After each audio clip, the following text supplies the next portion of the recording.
Halo pemirsa, kita jumpa lagi di episode 19 yang membahas informasi lanjutan yang sangat penting tentang virus corona.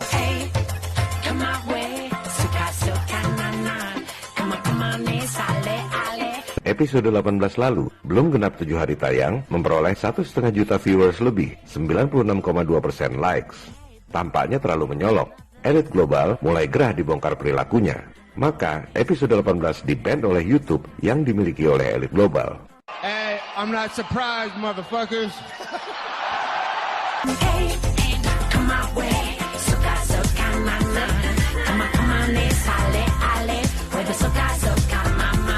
Pada episode ini, kita bongkar sebuah dokumen kredibel yang sangat mengejutkan.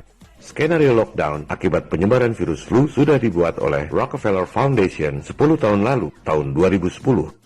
Ini adalah bukti otentik, dokumen resmi yang bahkan ada di Universitas PBB.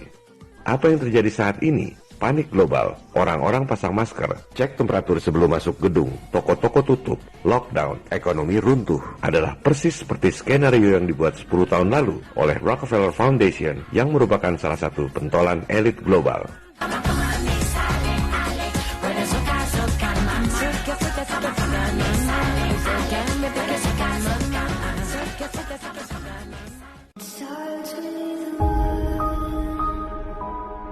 Dokumen Rockefeller Foundation tentang skenario wabah dan lockdown ini bisa Anda download di situs akademisi academia.edu. Para penggagas dan donatur Rockefeller Foundation diwakili oleh Managing Director-nya dan Global Business Network diwakili oleh Co-Presiden. Dokumen ini menggunakan kedok kajian akademis, di mana Rockefeller Foundation dengan dana berlimpah memanggil narasumber dari berbagai kalangan, termasuk berbagai universitas terkemuka di Amerika, seperti MIT, New York University, Boston University, University of California Berkeley, dan the George Washington University. Kalau suatu saat dokumen ini terbongkar, seperti yang kita lakukan sekarang ini, mereka akan berkilah bahwa ini adalah kajian akademis, bukan rencana elit global. Anda harus bisa membaca yang tersirat, bukan hanya yang tersurat. Tahun 2010 itu, mereka membuat skenario terjadinya wabah 2 tahun kemudian. Menariknya, mereka menggunakan past tense, seolah-olah semua sudah terjadi. Mereka spesifik menggunakan istilah wabah sejenis flu yang berbeda dengan virus flu sebelumnya. Persis seperti itulah COVID-19. Wabah mengakibatkan lumpuhnya perekonomian, industri pada mati, rantai suplai dunia hancur, toko-toko dan kantor-kantor pada tutup, para karyawan jadi pengangguran. Hebatnya, mereka sudah menskenariokan bahwa China adalah negara pertama yang melakukan lockdown akibat virus, persis seperti yang terjadi di Wuhan 10 tahun kemudian.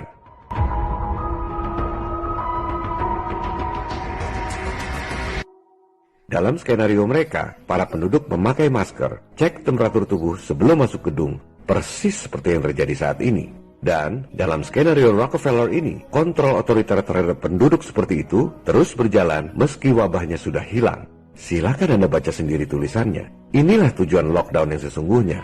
Jangan pikir cuma sebentar. Tujuannya supaya rakyat jadi seperti tawanan di penjara. Dalam skenario elit global yang namanya pandemik virus, terorisme, krisis lingkungan seperti global warming hoax, krisis ekonomi, kemiskinan sengaja dibuat supaya rakyat dunia lemah. Sehingga pada akhirnya rakyat dunia sukarela tekuk lutut di bawah pemerintahan diktator yang otoriter.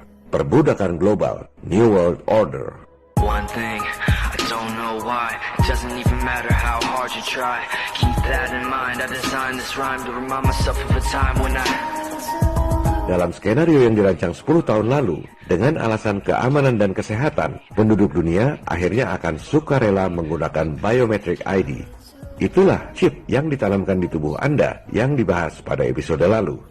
Dalam skenario mereka, Anda akan minta ditanam chip secara sukarela karena takut masalah keamanan, takut masalah kesehatan, dan sekaligus nantinya sebagai alat pembayaran satu-satunya pengganti uang, mata uang tunggal dunia di bawah New World Order.